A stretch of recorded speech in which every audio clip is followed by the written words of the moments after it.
Hi there, we're going to continue our little series here on animating infographics. Let me show you a preview of a couple things we're going to do today. What I would like you to do is keep an eye on this preview area over here on the left, and it's pretty simple. I'm just going to click play, and what you're going to see is this circle appears and then this part fades out. So we are left with this 75%. So we're going to do that. That's really easy.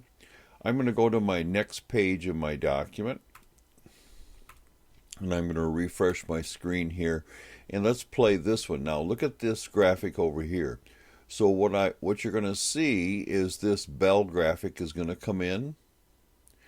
This horizontal line and this vertical line are going to come in, and then this text is going to be revealed. So let's watch this.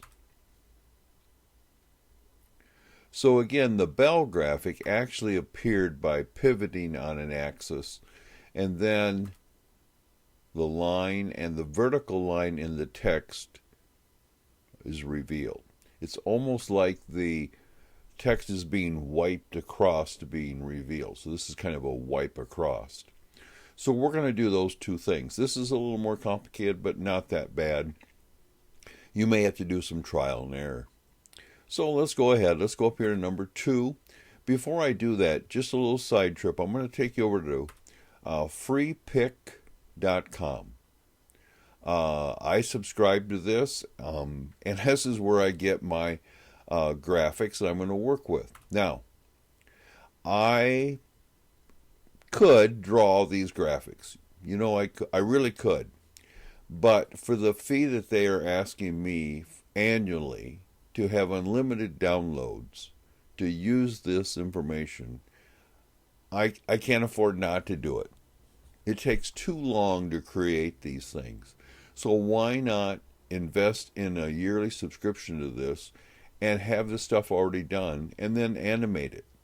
If you're a full-blown Adobe Illustrator user, go for it. Build them yourself. But I'm just saying, for mere mortals like me, and I teach Illustrator, I would recommend doing this. It's just much, much easier on the nerves. I'm going to quit out of Firefox. By the way, I don't get any kickback from this company. I just like them. I'm going to quit out of Firefox, and we're going to go back to this page here. I'm going to minimize my EPUB preview. And this is really easy. So I'm going to go over here. I'm going to take my space bar. I'm going to hold it down. And notice I don't really have any panels up here. That's because I did a Shift Tab. So when you go Shift Tab, it will hide and review. When you do a Shift Tab, it will hide and reveal the panels that you have out. So what I'm going to do here is I'm just going to go over and get my elliptical marquee tool. I'm going to take this out of preview mode. I'm going to go over here on the left and click on normal. I'm going to go up here and kind of guesstimate where I'm going to draw my circle. I'll put my crosshair here for my elliptical tool. Here's another tip. I'm going to draw a perfect circle. So I'm going to hold my Shift key down. I'm going to hold my Alt or Option key down, and that's going to draw it from the center. And so I'll just say it's about that size. Now, probably what I should have done, let me delete that. Let me put it right over the center of this one and mimic this size. I'm going to go Shift Option or Shift Alt. I'm going to drag it out, and I'm going to drag it out so it's kind of pretty close to the size I have here. And notice when I get this the same size as the one on the upper left, the smart guides kick in and say, hey, you've got this identically the same size. I'm going to let up, and I'm going to move this. So I'm going to switch over to my Move tool, my Selection tool, and I'm going to drag my new ellipse up here. Next thing I'm going to do is I'm going to go over to my Properties panel here, and I'm going to bump up the stroke width. And from previous times, I know this is about 12 points. This color here, I probably can pick up from the eyedropper, click here, and it picked it up and it filled it. So let's just go over in the tool panel and click the flipper arrow and make it the stroke. And then I'm going to bump that back up here again to 12 points. Now I did it at the top on the control panel. I apologize. I probably should have done it over here. It's hard to teach an old dog new tricks. This control panel on top has been here for years, and it's been superseded or supplemented by the properties panel, which is new. So I apologize for going up on that. Let me do this. I'm going to go up under window, and I'm going to turn off my control panel on top. Okay. So now what I'm going to do here is I want to cut out a chunk of this ellipse. I want to click out or take out this much, about 71% I want left over. Now, I realize the numbers that you want to cut out to represent the amount might be different. So you can make a guesstimate roughly of keeping, we'll say 71%. So we know that 75 is going to be fourths, so it's a little bit greater than a fourth. So let's just take my scissors tool. I'm going to hover over this part of the path, and I'm going to click once. I'm going to go up at the top, and I'm going to click again. So again, with the scissors tool, I clicked on that path, and so now this segment of this circle is actually a separate path. Let me undo that. So really the only thing I want to do is I'm going to take my preset here and I'm going to fade it out. Let's click it and check it. There we go. Let me make this bigger. And let me clear it. Let me preview it. So I just want that to fade away to show the remainder of 71%. So that was not hard at all. Basically, we took the pair of scissors, we clicked on the path where we wanted to cut and cut. We kept that portion and we just faded it away. Now, enhancements or finishing touches. Notice how this circle here has a rounded end butt or end cap. So what I'm going to do is I'm going to click on this one. I'm going to come over here to my properties panel. And you might not know about this, but if you see the word stroke here on the upper right, you see the underline? What you can do here, click on that, and that will actually bring up the stroke panel. By default, the end caps or the ends of these paths are perfectly vertical lines. But here you see I can add a round cap on the end of this. Now you're not going to see any changes because this is already red, but let me click off and let me move this so you can see it. See how it's rounded off?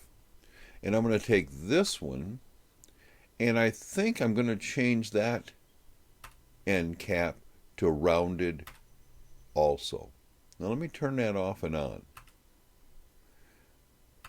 Yes, I'm going to select both of these and I'm just going to come over here on stroke. I'm just going to click end cap, and so now they're both fixed. So now when this fades, it should look much better. Let's see here.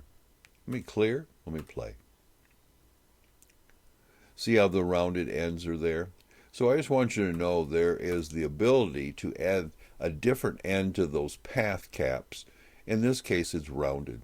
So this was relatively painless as far as doing this. Okay, we're going to up the ante on this one a little bit. Let me show you what I've got done here. Watch this blue bell graphic and the text here. Let me bring up the preview. Let me clear this. And I'm going to play. Notice how the bell graphic kind of looks like it pivots. It's actually doing a reveal or a grow on its width, not its height. The height is already there. It just grows wider from the center. Also, this blue bar, this bar here and this blue dot, they play and grow across the same time the bell graphic moves. Also, the text is revealed and this vertical bar pulls across to reveal it. So let's see how this is set up. Now, I'm going to click on this bell graphic. It has the three dots here, the three little bubbles. That tells me it's been animated, so I can check my animation panel. So if you ever get something done, you can go back and see how you've done it before. Now, this says it's doing a fade in to its current appearance, scaling from a starting point of 0 to 100 from the center. So let's do this. This graphic, I'm going to have it grow to its current appearance. Notice how this goes to 200, just irritates me. I'm going to go 0 as a starting width. I'm going to go 100 as a starting height. And I'm going to tab away. I'm going to do it on the center. Let's see what it looks like. Preview. Bigger. This is where two screens are invaluable, because you could have this on another screen already ready to go. Okay, that works perfect. Now let's save. Now let's do this line here. This path was drawn and this ellipse were drawn separate objects. I grouped those together and I named them iPhone line group. I want to grow this path or this group. Grow, just like we did before, to its current appearance from a 0 width, just like we did before, to a 100% height starting point. Play the preview.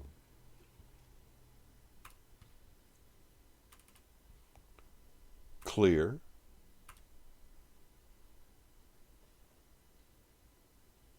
Now notice this did it from center out. With it still selected, I can change it to, let's say, to the right.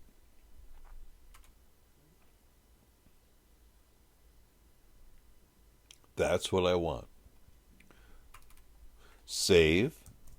Now, let's come over here and take these two graphics, the iPhone and this path group here, line group. Let's make them animate together by shift-clicking in the timing panel and say, play together. Preview,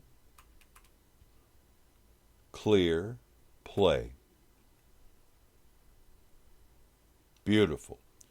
Okay, so that's done. Save. Now down here, I have some text underneath here. Let me move this. This is just a white rectangle. I'm going to use it as what is called a mask to temporarily hide that text. Let me undo that. So what I have here is I have this rectangle, and I've called it blue rectangle. I'm going to use the same command of grow. It looks like I've set the timing up for it to be about a half a second for this to happen. The default is 1 second. So we're going to keep an eye on that. It's going to go from the way it looks to being basically where I can't see it. Now this is different because we're going from its current appearance, not to this, but from this. And it's going from this look to a width of 0 to a height of 100. So when it goes to a width of 0, I'm not going to be able to see it. And it also looks like it's doing it from an origin point on the left. Now I know this is a lot, but let's do this. Let's take my rectangle tool. Let's draw a mask rectangle right up here. Excuse me. I'm going to go to Properties, and I'm going to fill this with paper white. I'm going to go to Stroke, and I'm going to say 0. I'm going to hide my Properties panel. I'm going to name this. I'm going to name this iPhone iPhone rectangle.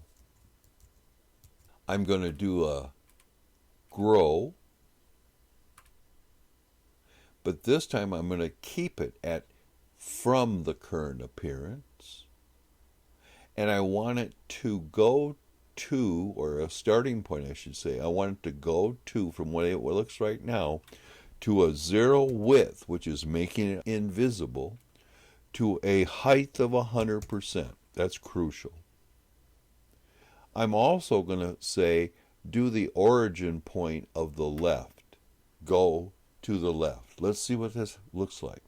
Preview, bigger, clear, play.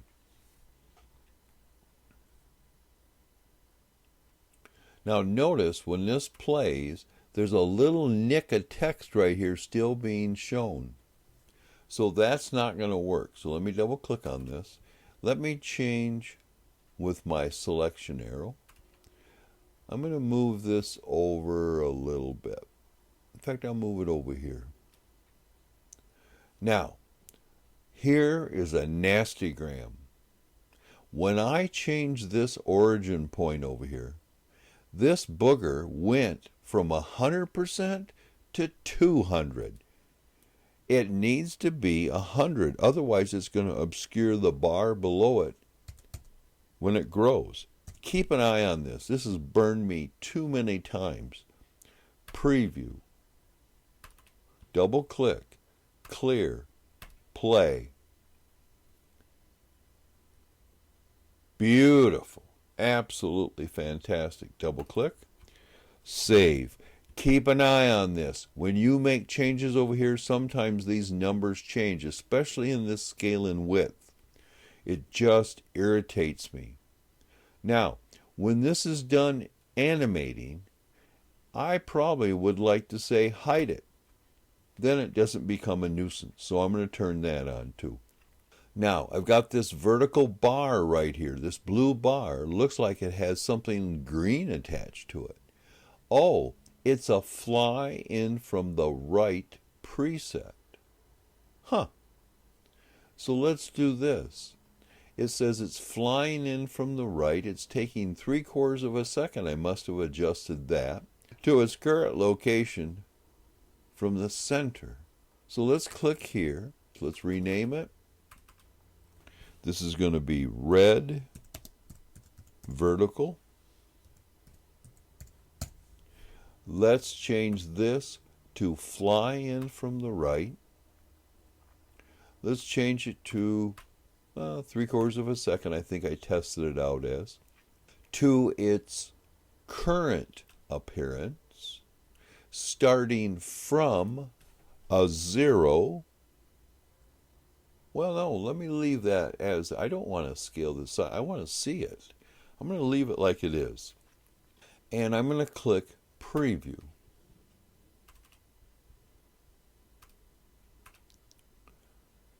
Whoa, it's way over here. Well, that's not going to do anything. Oh, look at the motion path. It's way over here. Why is that doing that? Let me click the origin point here, different.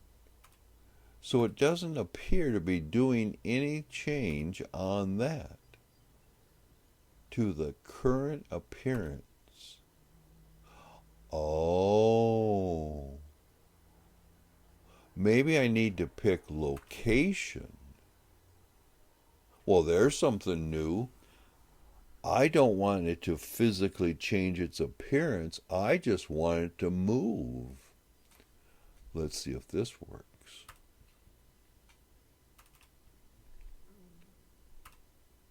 Here we go.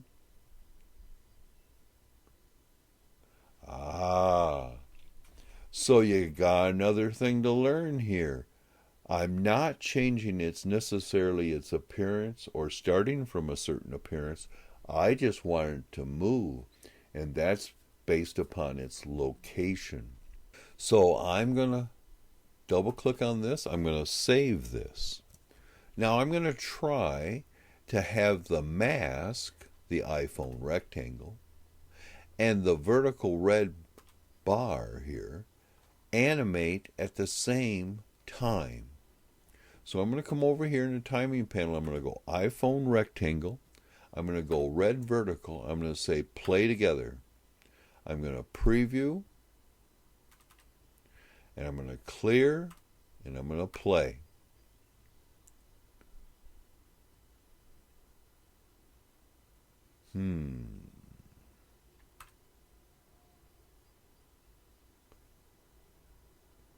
Okay. I don't see that red vertical bar until it gets way over here. Well, here's another maybe gotcha. The mask was drawn after this bar. So what I'm thinking in the stacking order in the layers panel, that this is above this in the stacking order. Let's look at layers. If I click on here, see it says iPhone rectangle has a blue square by it. If I click on this vertical red bar, it's way down here. So let me change the stacking order to move iPhone rectangle below red vertical. Let's preview and see what happens. Well, my text is there all the time. It's already there. It's not being revealed. Let's go to the layers panel. So here's my white mask. Oh, look at here. Look at here. Up here are my text frames. See this text frame? That's above the iPhone rectangle. So it's always visible. Oh my goodness.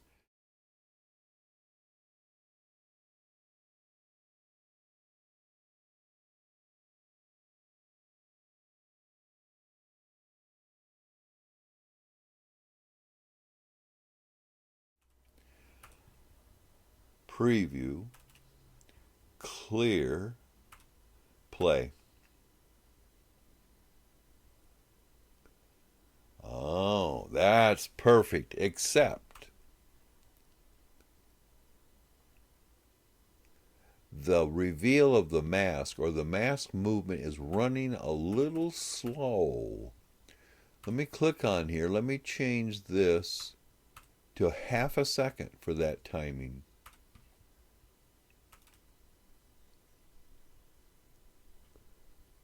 Preview. That's better, but watch this corner right here. You see that little blip of text is on the end of this word is being shown. That's because my mask is not wide enough. Let's preview it.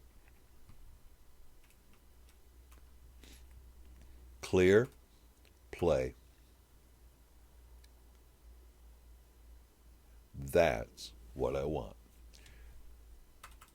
Save. Now, to keep your sanity,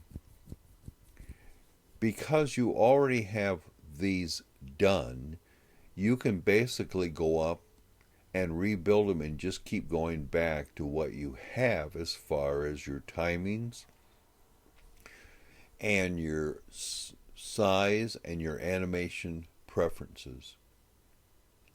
Some of these, like this spin, or what appears to be a spin, I can try to save it as a preset. I'm going to say graphic reveal wide. I tried to use these presets and they didn't always work right, but let's pick this one. Up here's my custom ones. Graphic reveal wide. preview, clear. We're watching for the paperclip graphic here. You see how it didn't work right. It was already there and it collapsed. I needed to do the opposite. And we found out before there's a bug in these presets that doesn't obey this property of animate from or to. This really should go to the to current appearance. That's what I did in the other one. So let's see here. So that's fine. You can build these presets and you can use them, but boy, there's bugs in here. I know this was a long tutorial. Thanks for hanging in there. It takes some tenacity and stick-to-itiveness and experimentation to get these to work. But finally, when you do, at least you have a guide on how to set up your next items, even if you can't do the presets. Also, whenever you build something like this, save it. Save this file, a copy of it someplace, and put it in a folder on the server or your hard drive so you don't always have to recreate the wheel from memory or from scratch. Bring this up, look at the parameters, use them again and again. Thanks.